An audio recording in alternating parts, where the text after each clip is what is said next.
In 1976, there was a very popular movie called All the President's Men. And in this movie, they were tracking corruption. And a catchphrase became very popular. That phrase? Just follow the money. Follow the money.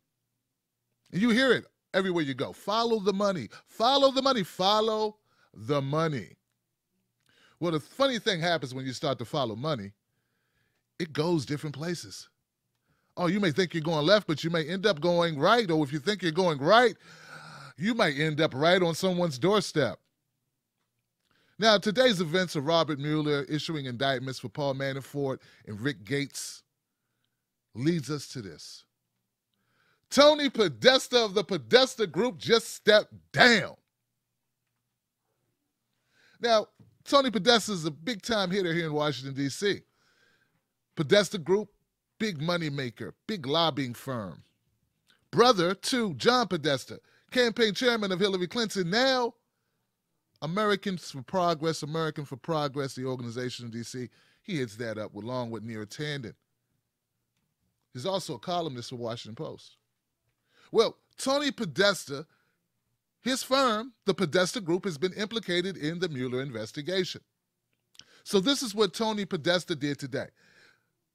Democratic power lobbyist Tony Podesta, founder of the Podesta Group, is stepping down from the firm that bears his name after coming under investigation by special counsel Robert Mueller. Podesta announced his decision during a firm-wide meeting Monday and is alerting clients of his impending departure.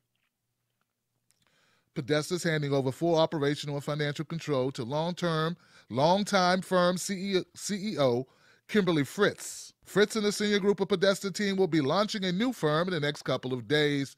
Apparently, this has been in the works for months. Podesta's decision to leave the firm came on the same day as former Donald Trump campaign aides Paul Manafort, Rick Gates, were indicted on multiple charges, including money laundering, operating as federal agents of the Ukrainian government, failing to disclose overseas bank accounts, and making false statements to federal authorities.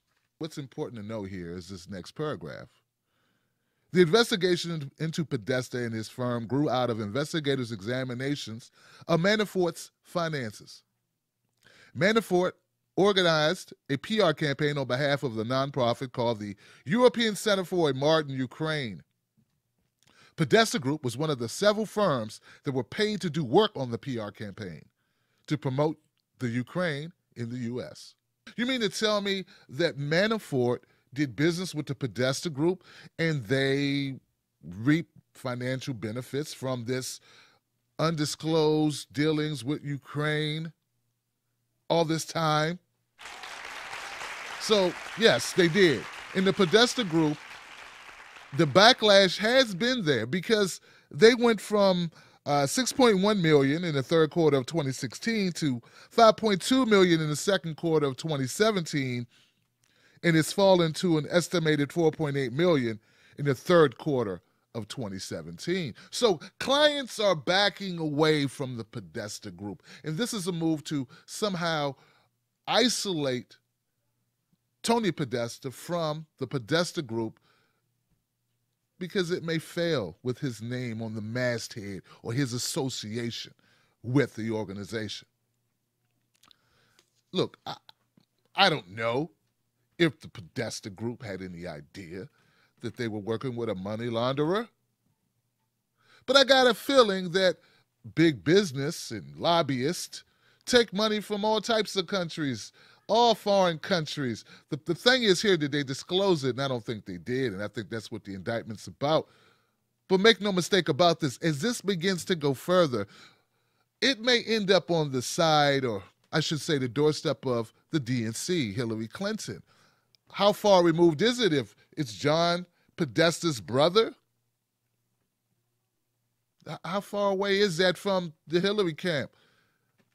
I have no way of knowing, but I can tell you this. We'll see how much it's talked about in corporate media. Look, there's a lot of dirty dealings going on. I have no horse in this race. My only horse is the horse of truth. How about we ride that horse instead of ride a horse for a party? If you have indictments you can bring against Donald Trump, by all means, bring them. Just know this. This will not help in 2018, nor will it help in 2020. I'm also concerned with the fetish for the removal of Donald Trump. It's not as if Hillary Clinton's going to become president. The president will be Mike Pence. And frankly, I see very little about Mike Pence that I would want him to succeed Trump. He's a religious kook with a hard-on for depriving the LGBTQ people from rights. I'm not saying Trump is much better than that. I'm just saying I don't see that Pence is an upgrade from Trump, but that's beside the point. We'll go where the evidence leads us. And the only thing I want out of this is I want, wherever it takes us, is you to be just as feverishly, just as determined to get to the bottom of it, whether it lands on the left or the right. Because after all, it is truth you're chasing, not a witch hunt, right?